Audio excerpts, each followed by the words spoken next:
গল্পের সুর চ্যানেলে আমি রোমানা নূপুর এখন আপনাদের পড়ে শোনাব বুদ্ধদেব বসুর লেখা একটি গল্প আবছায়া। আইএ পাশ করে ঢাকা বিশ্ববিদ্যালয়ে যেদিন ভর্তি হলাম সেদিন মনে ভারী ফুর্তি হলো। বাস রে, কত বড় বাড়ি! করিডোরের এক প্রান্তে দাঁড়ালে অন্য প্রান্ত ধুঁ ধুঁ করে। ঘরের পর ঘর, জমকালো আপিস, জমজমাট লাইব্রেরি, কমন রুমে ইজি চেয়ার, তাসের টেবিল, পিংপং, দেশ বিদেশের কত পত্রিকা। সেখানে ইচ্ছে মতো হল্লা, আড্ডা, ধূমপান সবই চলে, কেউ কিচ্ছু বলে না। কি যে ভালো লাগলো বলা যায় না। মনে হলো এতদিনে মানুষ হলুম, ভদ্র লোক হলুম। এত বড় একখানা ব্যাপার, যেখানে ডিন আছে, প্রভোস্ট আছে, স্টুয়ার্ড আছে, আরও কত কি আছে। যেখানে বেলা শেষে ৮ মাইল রাস্তা হেঁটে টিউটোরিয়াল ক্লাস করতে হয়, আরও পরে মাঠে গিয়ে ডন কুস্তি না করলে জরিমানা হয়। যেখানে পার্সেন্টেজ রাখতে হয় না, অ্যানুয়াল পরীক্ষা দিতে হয় না। যেখানে আজ নাটক, কাল বক্তৃতা, পরশু গান বাজনা, কিছু না কিছু লেগেই আছে। রমনার আধখানা জুড়ে যে বিদ্যায়তন ছড়ানো, সেখানে আমারও কিছু অংশ আছে। এ কি কম কথা? অধ্যাপকরা দেখতে ভালো, ভালো কাপড় চোপড় পরেন, তাদের কথাবার্তার চালই অন্যরকম। সংস্কৃত যিনি পড়ান তিনিও বিশুদ্ধ ইংরেজি বলেন।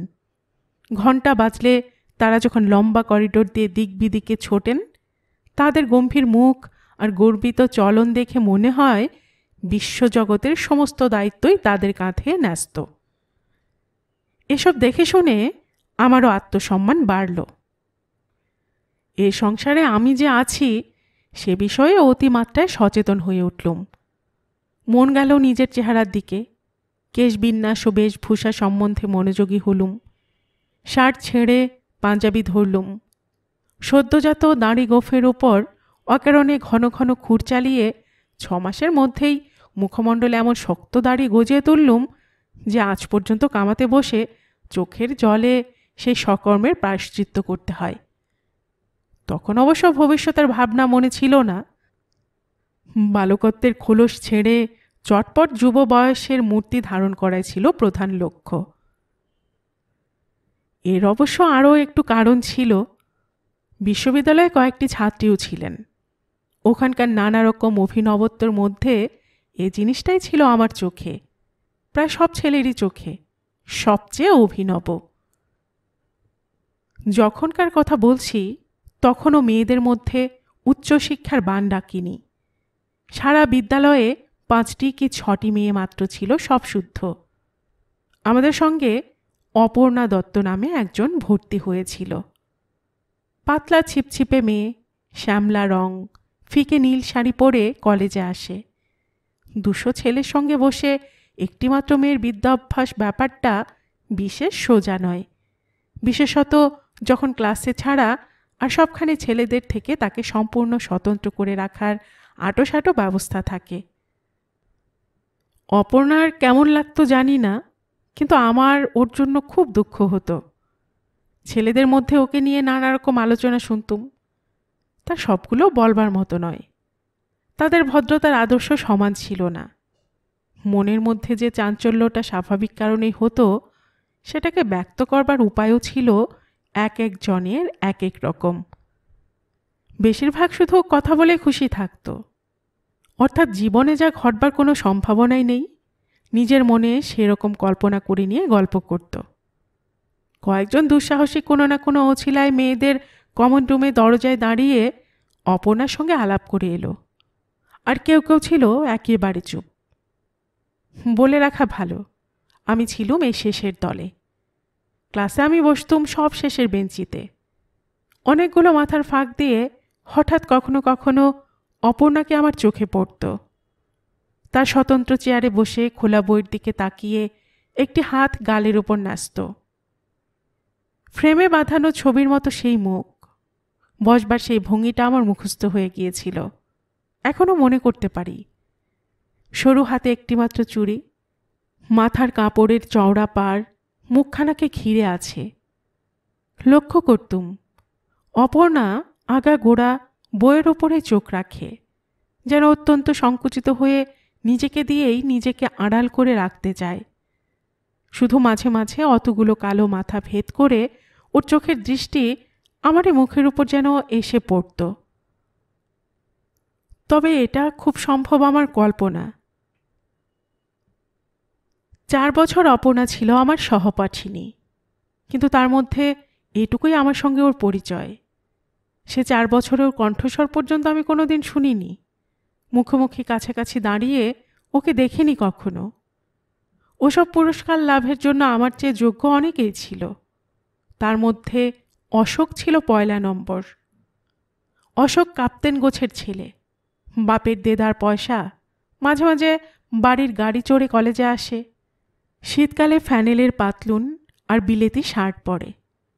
সিগারেট নিজে খায় যত, বিলয় তার বেশি। সমস্ত ইউনিভার্সিটিতে নিঃসন্দেহে সে সবচেয়ে পপুলার। চমৎকার চেহারা, তাছাড়া গুণও তার অনেক।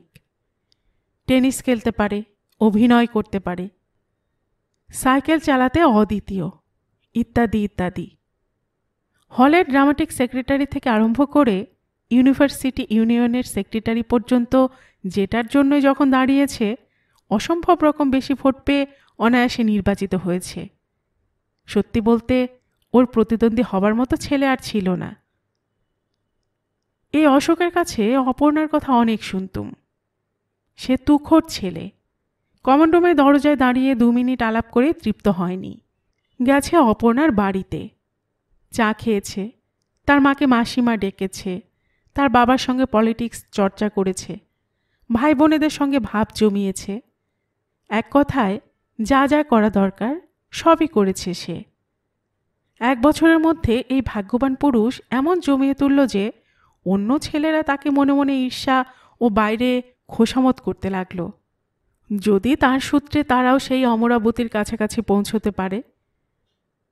কিন্তু অন্য সকলকে অগ্রাহ্য করে অশোক গায়ে পড়েই আমার কাছে শুধু ঘেঁষত। তার কারণ বোধহয় এই যে আমি ছিলুম আদর্শ শ্রোতা। আমার কাছে মনের সমস্ত কথা উজাড় করে সে ভারী আরাম পেত। কতদিন আমাকে নিয়ে ক্লাস পালিয়েছে। শীতের সুন্দর দুপুরবেলায় ঘাসের উপর বসে আমাকে শুনিয়েছে অফুরন্ত অপর্ণা চরিত।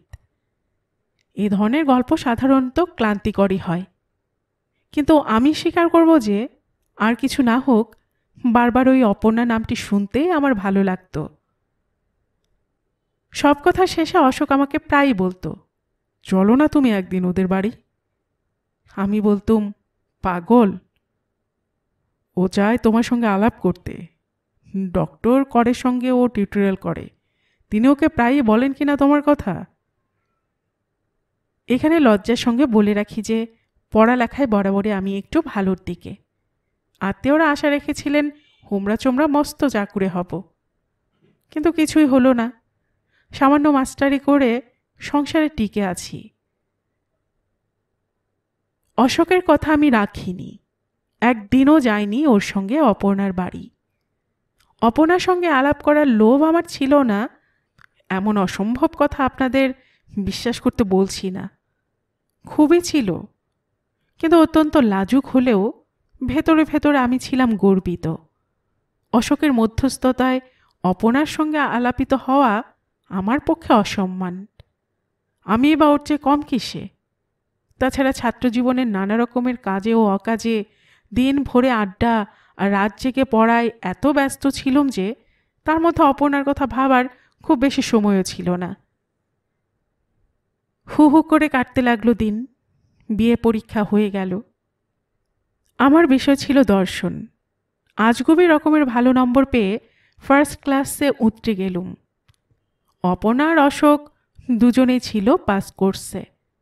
এর শেষ বছরে এসে অপর্ণা আমার নিকটতর সহপাঠিনী হলো, কারণ সেও দর্শনে এমএ নিয়েছিল। মডার্ন ইয়াং ম্যান অশোক নিয়েছিল ইকোনমিক্স। কিন্তু অধ্যয়নের ব্যবধান ডিঙিয়ে সে সমীপবর্তীতায় মৌরসী পাট্টার ব্যবস্থা করে এনেছিল। একদিন খুব চুপে চুপে আমাকে বলল কথাটা, সবই ঠিকঠাক, এমএটা হয়ে গেলেই হয়। পাঠ্য বিষয়ের মধ্যে দর্শনের বাজার দর তখন থেকে নামতে শুরু করেছে। সবশুদ্ধ আমরা 7 জন ছিলাম ক্লাসে, 6টি ছেলে ও 1টি মেয়ে। আলাপ করার সুযোগ ছিল অবারিত। পড়াশুনোয় সাহায্য করার অছিলা ছিল হাতের কাছেই, আর আমার মুখে সেটা ফাঁকা বুলিও শোনাতো না। কিন্তু যখনই কথাটা আমার মনে হতো, তখনই আমার ভেতর থেকে কে আরেকজন বলে উঠত, তুমি গিয়ে কারো সঙ্গে যেচে আলাপ করবে, ছি। এদিকে অশোক আমাকে বড়ই পিডাপিডি করতে লাগলো অপর্ণার বাড়ি যাবার জন্য। কাণ্ড দুর্বোধ্য ঠেকছে অপর্ণার, আমার সাহায্য দরকার। আমি হেসে বললুম, বড় বড় বিদ্বান মাস্টার মশাইদের মুখে শুনে যা সরল হচ্ছে না, তা কি বোঝাতে পারবো আমি? আর একদিন অশোকের হুকুম, হেগেল সম্বন্ধে আমার কি কি নোট আছে দিতে হবে। শুনে মনে হলো, হায় হায়, কেন অন্য ছেলেদের মতো নোট রাখিনি। কিন্তু আমার যে কোনো নোটই নেই, একথা অশোক বোধ হয় বিশ্বাস করল না। ভাবল পরীক্ষা সংক্রান্ত আমার সব গোপনীয় তুকতাক ফুসমন্তরে আমি অন্য কাউকে অংশী করতে চাই না। যাই হোক, অপর্ণার হয়ে অশোক আমাকে পড়াশুনো বিষয়ে আর কোনো কথা জিজ্ঞেস করেনি। অতএব দর্শনের ছোট ক্লাসে 2টো বেঞ্চির ওপারে অপর্ণার দিকে তাকিয়ে তাকিয়েই বিশ্ববিদ্যালয়ের শেষ বছরটা কাটল। আমার মনে হতো অপর্ণা আমার দিকে ঘন ঘনই তাকাচ্ছে, কিন্তু এটা নিশ্চয়ই আমার মনের ভুল। এমএ পরীক্ষা হয়ে গেল। বিশ্ববিদ্যালয়কে বিদায় দিয়ে বেকার বাহিনীতে ভর্তি হবার সময় যখন ঘনাচ্ছে, এমন সময় অশোক একদিন আমার বাড়ি এসে সুখবর দিয়ে গেল।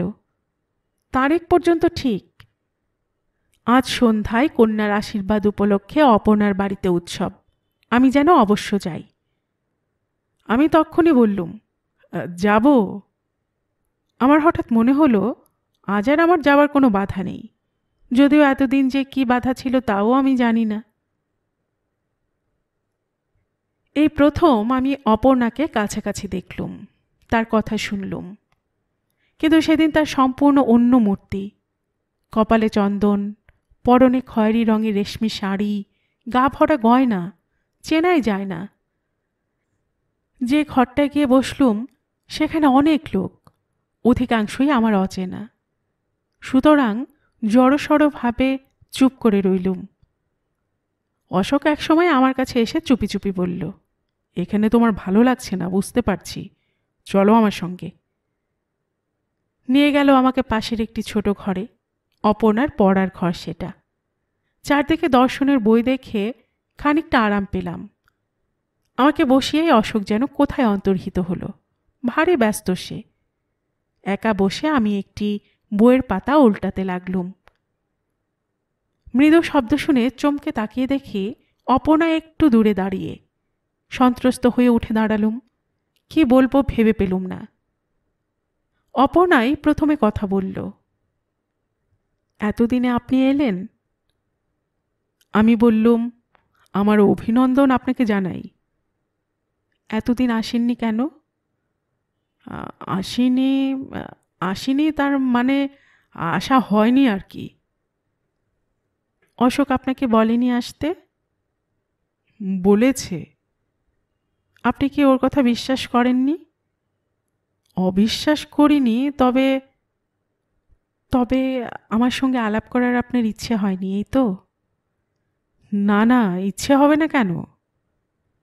অপর্ণা একটু মুচকি হেসে বলল, থাক, এখন আর ভদ্রতার কথা বলে কি লাভ, এখন তো আর সময় নেই। শেষের কথাটা শুনে হঠাৎ আমার বুকের ভেতরটা ধক করে উঠল। অপর্ণা আমার চোখের দিকে তাকিয়ে বলল, এই 4 বছরে অশোককে দিয়ে এতবার আপনাকে খবর পাঠালুম, একবার এলেন না। তারপর একটু চুপ করে থেকে ঈষৎ মাথা নেড়ে খুব নিচু গলায় বলল, কিচ্ছু বোঝেন না আপনি। সঙ্গে সঙ্গে শুনতে পেলুম অপর্ণার দীর্ঘশ্বাস,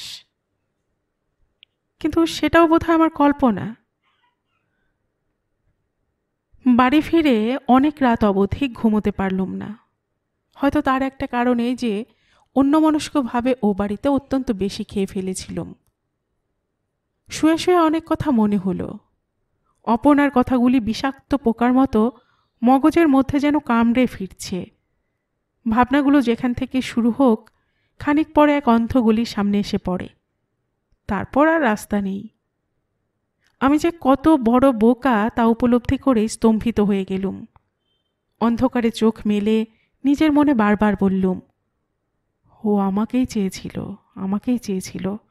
হয়তো এখনো, না না, এখন আর সময় নেই, আর সময় নেই। কয়েকদিন পরেই অপর্ণার বিয়ে হয়ে গেল, আর আমি চলে এলুম কলকাতায় চাকরির চেষ্টায়। 10 বছর কেটে গেছে। আমি এখনো বিয়ে করিনি। তার কারণ আমার ক্ষীণ আয়ের উপর মা বাবা ভাই বোনের নির্ভর। আমি বিয়ে করলেই তাদের ভাগে কম পড়বে। অতএব সে বিষয়ে আমার উদাসীন থাকাই কর্তব্য। অশোক ঢুকেছিল ইনকাম ট্যাক্সে। এতদিনে নিশ্চয়ই অফিসার হয়েছে। হয়তো রংপুরে, হয়তো বরিশালে, হয়তো চাটগাঁয়ে হাকিমি করছে। আমার জীবন অত্যন্ত শান্ত ও নিয়মিত। কোনো আক্ষেপ, কোনো উচ্চাসা, কোনো কল্পনা নেই। দর্শন পড়ি ও পড়াই। নিছক বুদ্ধিবৃত্তির চর্চাকেই জীবনের একমাত্র সুখ বলে মেনে নিয়েছি। ভালোই আছি। শুধু মাঝে মাঝে অনেক রাত্রে সে একটি করুণ শ্যামল মুখ আমার মনে পড়ে। সরু হাতে একটি মাত্র চুড়ি, নীল শাড়ির পাড় মাথাটিকে ঘিরেছে। অন্ধকারে কে যেন চুপি চুপি কথা বলে, এত দেরি করে এলেন, আর তো সময় নেই। গল্পের সুর চ্যানেলে এতক্ষণ আপনারা শুনছিলেন বুদ্ধদেব বসুর লেখে একটি গল্প, আবছায়া। আর এতক্ষণ গল্প পাঠে আমি আপনাদের সাথে ছিলাম রোমানা নূপুর। আপনারা যারা গল্পের সুর চ্যানেলের গল্প নতুন শুনছেন, আপনাদের সুবিধার্থে একটি বিনীত অনুরোধ, যদি আপনারা আরও এমন গল্প শুনতে চান তবে নিচে সাবস্ক্রাইব বাটনে একটি ক্লিক করে রাখুন ও একটি লাইক করে রাখুন। এতে এই চ্যানেলের ভিডিওগুলি খুঁজে পেতে আপনাদের সুবিধা হবে। আর পাশে থাকা বেল বাটনটিও চেপে রাখুন, যাতে নতুন কোনো গল্প দেওয়ার সাথে সাথেই আপনাদের কাছে নোটিফিকেশন চলে যায়। সবসময় সবাই খুব ভালো থাকুন, সুস্থ থাকুন ও আনন্দে থাকুন, এই প্রার্থনা রইল।